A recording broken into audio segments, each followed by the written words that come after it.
TheoTrade. This is Don Kaufman, September 17th, 2025. Just minutes to go to the cash close. The S&P futures are currently massively unchanged.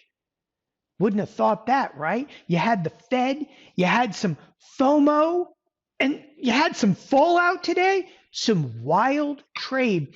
Look, I'm going to break everything down for you, but the most important thing I can tell you right up front here is some of the risks that are still there moving forward just into Thursday or Friday of this week, because we're moving right now from discussion of the Fed, okay, and some of the risks of the Fed to immediately like triple witching and this gigantic dislocation of risk in the marketplace. All right, let's start to break it down, and I'm going to show you why. I'm talking about risk in the marketplace. You're like, oh, whatever, man. We rallied back up. As I said, there was Fed, there was FOMO, of course, fear of missing out, and there was some fallout in here. There was at one point today some big sell side activity. Markets came all the way down to 66.11 to only rally back another 50 handles. So again, some fairly wild trade to end up massively unchanged. As I said, let me kind of break it down. The first thing that I want to bring up is where we are on the week. So the week at large, let's actually zoom in specifically here to the SPX, the mother of all products. For the most part, you look at the week, like right now, you're like, oh, well, okay, we're massively unchanged. So not only are we actually unchanged in the day, I mean, literally, if I go to an intraday chart, you're going to see this line in the middle of your screen here, right there. You see that one? Okay, that line right there, that's where we're presently trading. You're basically unchanged in the entire week. So whatever, what's the cause for concern there?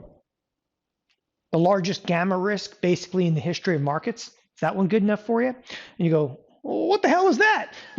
There's a massive amount of options that are coming off the books both Friday morning and Friday afternoon. And it's going to amount to basically the largest expiration pretty much in history. And I say, Friday morning, Friday afternoon, we're going over to the SPX. I'm showing you in the SPX just immense amounts of size in here. I mean, tens of thousands, hundreds of thousands, if you will, of option contracts, okay, that are either going to expire, but the ones that you really want to pay attention to when it comes to the expiration is stuff that's fairly close to the money. You look at the 6600s, there's, 23,000 open here, 28,000 traded a day. You look at the 6550s. I mean, there's just size and more size trading in here. So again, multiple $trillion expiration. As you come closer to that expiration, the amount of directional risk incurred as markets move, okay, grows. And it grows in a parabolic kind of state. And what that basically means is when I say risk is going to kind of grow and it's a parabolic state, you're like, people have heard that terminology in terms of charts, but the risk of gamma just basically soars like that as you come closer to the expiration. And what it does, okay, is it causes these market making firms, which are what we term dealers, okay, to have to hedge off that risk. So market making firms don't take directional risk. You take directional risk. And I'll just give you an example. If the marketplace, okay, in the situation that we're at right now, the week is basically unchanged. There's trillions of dollars on the line. If we start to sell off even minimally, bam, we're going to get hit hard. But these are weeks where you're down big and you're up big. There's going to be some violence left in the remainder of this week. Now, as I say, very often I was like, oh, don't take my word for it, okay? Forget about what happened today. Oh, the Fed, what did the Fed say? They cut a quarter point, yada, yada, yada. Lisa Cook was all in line over there. You're almost a little bit disappointed. There was one dissenting vote that wanted 50 basis points, but that monkey started working there like yesterday. That's it. There's your Fed meeting. Did you miss it? No, you didn't miss anything. It's a quarter point cut. It's exactly what we expected. Now move on. Why do we need to move on? As I said, this immense amount of gamma risk, but now I'm going to really highlight where the crap can kind of hit the fan. So today's September 17th. There's minutes left to the close. There's an $8 expected move. Got it. Great. Lovely. Now, what do we got for the remainder of the week? Well, this is where things get a little bit more interesting. If you look, there's an AM settlement and a PM settlement. There's still $74 of movement priced in. Now, what's wild about that? What's wild about the $74 still priced in? All week, which is 5 trading days, okay, all week we had a $94 expected move. And right now we're unchanged. They're still pricing in like almost $75 of movement. So even though 3 days passed, the options haven't really decayed very much. And why? Okay. And you're like, well, but it was after the Fed, and the Fed didn't mean anything. Okay. The Fed had a $53 expected move today where we've moved absolutely nothing. There's still a $51 expected move for tomorrow. Like, what's tomorrow? That's the Fed fallout. Okay, the Fed move doesn't look like it actually happened today. So what did they do? They picked the risk up, pushed it out to tomorrow. Okay, then we actually have the risk compounding specifically for, of course, the big triple witching expiration. Most of the time, triple witching expiration, it's nothing. Okay, but this actually fell during a Fed meeting, which again, you can get some wild, as I said, dislocations of risk. And what that basically implies is you got to move options. As a market maker, you got to move options from one expiration to another. And those rolls, okay, can really just rip and dislocate huge amounts of risk, causing other firms to have to actually hedge off, and crap can get real in a hurry. All right, pushing that aside, what you need to know in the SPX, big move, not just likely, okay, plausibility, very large moves in the next 2 trading sessions. Okay. Push past that. Next, advanced decline line. The advanced decline line, absolutely stellar throughout the course of the trading session. What really scared me though, okay, and there was one area today that was very, very scary, and that's this. The advanced decline line, okay, is decisively positive. And at one point today, we literally had 65 advancers with the S&Ps down 50. And you're like, holy crap. Do you realize they could come in and sell their other 65 stocks and just absolutely annihilate the S&Ps? Be really careful here, because what you're seeing are these wild, okay, rotations. And the rotation is clearly, okay, away from, for instance, Broadcom.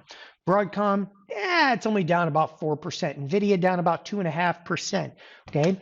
That's pretty much where it ends. A little sell side activity, but it's 2 to 1%, whatever in Amazon. Nothing big in there. Got to watch these, because you're like, please, Don, no one damage was inflicted. Really? Because you have the financials up 1%. Do you see that reflected in the S&Ps? Do you? Absolutely not, because nobody gives a damn about the financials anymore, because they're not even big enough to move the marketplace. And my reasoning for telling you to watch this advanced decline line, the advanced decline line, if the advanced decline line is positive and the market is down fairly big, you're going to have big problems, because what's going to happen is eventually tech is going to start to suck other sectors down. We were headed that way today with the financials. So we actually saw on an intraday basis, okay, the S&Ps, when they were down like 40, 50, the financials started slipping. They were still positive on the day. They started slipping. All of a sudden, rebound, okay, along with tech. Be careful tomorrow. Be very, very careful tomorrow into Friday. You see this positive advanced decline line. It's not enough anymore to even sustain the marketplace. Why? Because basically you got 2 stocks that are big, that are down. It's absolutely wild and ridiculous, right? Oh, it's just NVIDIA. It's just Broadcom. Those 2 are enough to actually pull the entire marketplace under. So don't, just wash over them. And for the most part, those 2, okay, are only down nominally. Yeah, and the financials are up 1%. And the marketplace still can't get out of its own way into seeing some sell-side activity.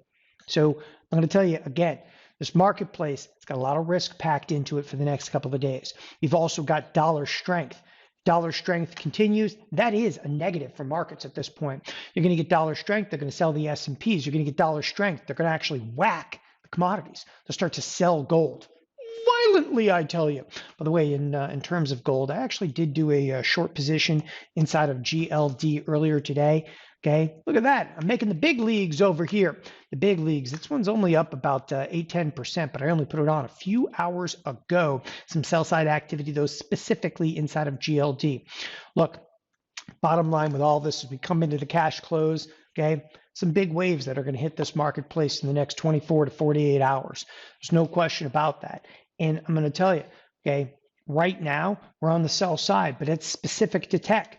It's going to be all tomorrow about tech seeing some sell side. Is it going to pull the rest of the S&P 500 down with it? Okay, and we're going to be watching that advanced decline line like a hawk. There's a lot of trades that you guys can hop on right now. There's going to be some great trades. I'm actually going to cover those tomorrow live while on TheoTrade. Thanks everybody for joining us here at TheoTrade. Have a wonderful evening. Bye-bye.